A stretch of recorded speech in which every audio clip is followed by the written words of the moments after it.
Olá! Como já vimos em vídeos anteriores, a reforma trabalhista trouxe dúvidas. Em alguns pontos, no entanto, eu acredito que ela acertou em cheio, e um desses pontos é justamente o home office, ou teletrabalho, como ele é denominado pela CLT. Agora, uma questão que tem sido colocada com alguma frequência diz respeito a empresas que mantêm empregados trabalhando em suas casas em 1 ou 2 dias na semana. Isso é considerado teletrabalho?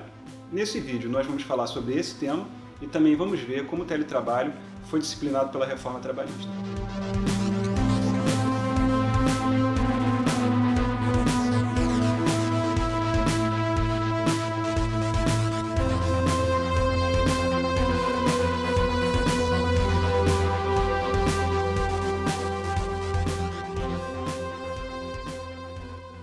A definição de teletrabalho ela está no artigo 75b da CLT. Diz assim: considera-se teletrabalho a prestação de serviços preponderantemente fora das dependências do empregador, com a utilização de tecnologias de informação e de comunicação que, por sua natureza, não se constituam como trabalho externo. Então, respondendo àquela primeira pergunta, teletrabalho para a CLT não é aquele que ocorre em 1 ou 2 dias na semana. O teletrabalhador ele fica em casa a maior parte do tempo. Ele pode ir para a empresa para prestar contas, para participar de reuniões, para receber ou dar orientações, ou mesmo para desenvolver atividades que tenham ficado expressamente contratadas. Mas esse comparecimento ele é exceção, ele não pode ser a regra. Isso também está bastante claro na CLT no parágrafo único do artigo 75b. O comparecimento às dependências do empregador para a realização de atividades específicas que exigem a presença do empregado no estabelecimento não descaracteriza o regime de teletrabalho. A CLT, inclusive, ela deixa expressa a impossibilidade de regimes de trabalho híbridos, ou seja, parte presencial, parte home office, já que o artigo 75c ele estabelece que a modalidade de teletrabalho ela deve expressamente constar do contrato de trabalho e que os empregados podem mudar do regime já do presencial para o home office e vice-versa, do home office para o presencial. Ou seja, fica claro que não podem coexistir esses dois sistemas. É uma coisa ou outra, ou presencial ou teletrabalho. Os teletrabalhadores eles não estão sujeitos a controle de horário. O artigo 62 da CLT passou a contar com o inciso 3º, que exclui de controle de jornada expressamente os teletrabalhadores, como já acontece, por exemplo, com trabalhadores externos ou pessoas que estão em cargos de confiança. Ou seja, esse empregado em home office, ele é senhor do seu próprio tempo. Ele acorda a hora que quer e trabalha conforme seu próprio ritmo. Se ele quiser, por exemplo, fazer uma aula de ginástica à tarde ou ir ao cinema, isso só diz respeito a ele próprio. Ele também pode, por exemplo, resolver trabalhar apenas à noite, durante a madrugada, e por conta disso o empregador não vai ter que pagar horas extras ou horas noturnas. O empregado ele pode ser admitido diretamente para trabalhar em regime de teletrabalho. Como já vimos, o artigo 75c ele determina que isso deve constar expressamente do contrato de trabalho, e o contrato também vai ter que discriminar as atividades que vão ser desenvolvidas pelo contratado. Já o empregado que esteja em regime presencial, trabalhando nas dependências da empresa e sujeito ao controle de horário, ele pode passar para o regime de teletrabalho, mas para isso tem que haver consenso, tem que haver acordo. Ou seja, a mudança não pode ser imposta nem pelo patrão nem pelo empregado. Se esse consenso existir, essa mudança de regime ela vai ter que constar de um aditivo contratual. Já o empregado que está em home office, esse pode ser solicitado pelo empregador voltar para o regime presencial. E nesse caso não há necessidade de consenso, isso é uma faculdade do empregador.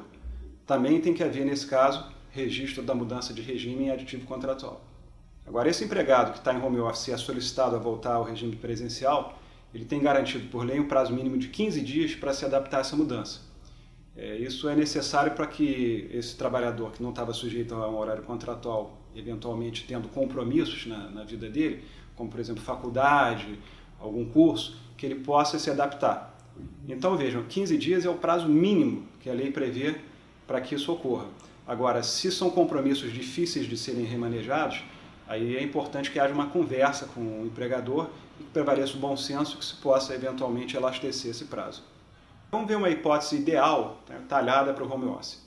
Vamos imaginar que um gabinete de arquitetura precisa de um profissional para ficar desenvolvendo projetos em casa. Contratam, por exemplo, uma arquiteta e ela pode, da casa dela, trabalhar nesses projetos, vai se comunicar com a empresa por e-mail, mensagem de texto ou telefone, para tratar do progresso, para eventualmente pedir alguma orientação, mas ela não precisa de uma comunicação permanente, certo? e ela pode desenvolver esses projetos sem ter que participar da rotina do empreendimento, né? A sua presença lá na empresa não é realmente necessária. A gente também pode imaginar um advogado trabalhando em home office para desenvolver, por exemplo, pareceres, para elaborar petições. Ele tem prazos para cumprir, mas sem a necessidade de estar sendo constantemente monitorado. Por outro lado, um empregado que está trabalhando remotamente de casa, mas está gerenciando, por exemplo, relatórios de produção com necessidade de comunicação permanente, recebendo e enviando informações e vinculado a outros empregados que estão atrelados ao expediente da empresa, esse não está em home office, pelo menos não está conforme a definição da CLT. Se esse empregado em regime de teletrabalho ele está sendo cobrado em casa e não tem liberdade para trabalhar conforme seu próprio ritmo, ele não está em home office, tá? Volto a dizer, não conforme a CLT, e esse regime de home office incorreto, digamos assim, ele pode ser descaracterizado na eventualidade de um processo trabalhista ou mesmo de fiscalização. Então, conforme a gente viu até agora, aquelas pessoas que estão em suas casas trabalhando 1 ou 2 dias da semana e nos outros estão na empresa no regime normal presencial, elas não se enquadram no regime de teletrabalho previsto na CLT. Agora, essa situação por si só não é irregular, não vejo ilicitude aí. Tá? Isso pode ser da conveniência dos empregados, em geral é. Né? Agora, voltando mais uma vez, teletrabalho pela CLT, isso não é porque o teletrabalho é um sistema que não admite essa hibridização. Então, esses empregados que estão em suas casas, mas apenas 1 ou 2 dias na semana, eles continuam sujeitos às regras do contrato de trabalho presencial. Principalmente aí a gente tem que atentar que, caso eles não sejam detentores de cargo de confiança, eles vão permanecer submetidos a controle de jornada. Não podem extrapolar essa jornada contratada, tem que ter intervalo para repouso e alimentação, e esse trabalho, mesmo nesse home office parcial, ele em tese deveria ser registrado num controle de frequência. Uma possível saída para regularizar essas situações de teletrabalho parcial é que o artigo 611-A da CLT ele prevê a possibilidade que o acordo coletivo disponha sobre as condições de trabalho com prevalência sobre a lei. Então é possível conceber que, por meio de norma coletiva, esses regimes híbridos venham a ser regulamentados. Tá? Para empregados com salários diferenciados, 2 vezes acima do teto previdenciário, e que também possuem um diploma de nível superior, é possível até um acordo individual para disciplinar essa questão. Isso está autorizado pelo 444, parágrafo único da CLT. Agora, voltando ao teletrabalho tradicional, aquele previsto no artigo 75b da CLT, há uma série de questões que têm que ser consideradas para que esse regime venha a ter validade. A primeira delas nós já vimos, é a necessidade de constar do contrato de trabalho ou do aditivo contratual. Em segundo lugar, tem que ficar claro quem vai ser o responsável pelo custeio dos equipamentos e insumos necessários para a realização do trabalho. Vai precisar de computador, impressora, telefone celular para realizar o trabalho e para se comunicar com a empresa. Esses equipamentos também geram despesas, né? A compra de cartuchos, papel, pagamento de plano de telefonia, da internet. Também podemos imaginar que é um empregado que precisa de equipamentos especializados, pode ser, por exemplo, um artesão, um relojoeiro. O artigo 75D ele determina que tem que ficar bem claro quem vai ser o responsável, tanto pela aquisição desses equipamentos, como pelo pagamento dessas despesas. Isso vai ter necessariamente que constar do contrato de trabalho escrito ou do aditivo contratual. Seja como for, se o empregador vier a se responsabilizar por qualquer dessas despesas, esses valores não vão ter caráter salarial. Tá? Isso está determinado pelo parágrafo único do artigo 75D. Por fim, o ponto mais importante, ele diz respeito à responsabilidade do empregador no que diz respeito à saúde e segurança no trabalho. A empresa, não há dúvida, ela é responsável por zelar pela integridade do trabalhador, mas ela não tem como fazer isso se esse empregado está em casa. A gente não pode conceber, por exemplo, que o empregador vai entrar portas adentro sem aviso prévio para saber como é que o empregado está trabalhando. Então, como é que a empresa vai saber se está tudo em ordem? Esse empregado ele pode estar trabalhando em casa, deitado numa poltrona, com o notebook no colo e assistindo televisão ao mesmo tempo. Tá? E se esse empregado arrumar um problema de coluna? Se ele tiver um problema de visão? Nesse ponto, o legislador foi preciso. Ele previu uma forma que tanto protege o empregado como o empregador. O artigo 75E assim determina. O empregador deve instruir os empregados de maneira expressa e ostensiva quanto às precauções a tomar a fim de evitar as doenças e acidentes de trabalho. Agora, essa instrução, ao meu ver, ela não pode ser simplesmente uma conversinha protocolar. Tem que ser um treinamento realmente ministrado, de preferência por uma assessoria habilitada, tá? Que vai explicar as posturas corretas de trabalho, a necessidade de pausas, a correta distância do monitor, a necessidade de uma iluminação correta.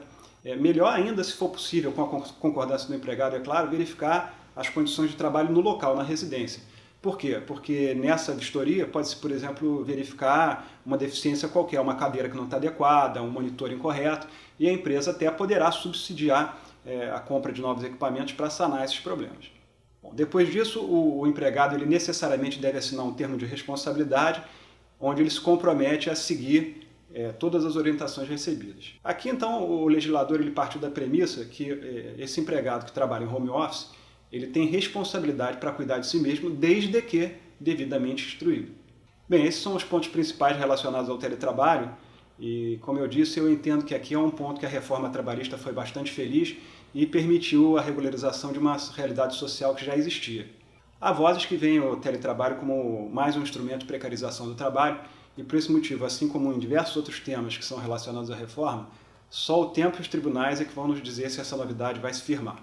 É mesmo até possível que prevaleça um entendimento da lei diferente desse que nós estamos abordando aqui, e por isso é bastante importante que a gente fique atento à jurisprudência e à evolução dessa jurisprudência.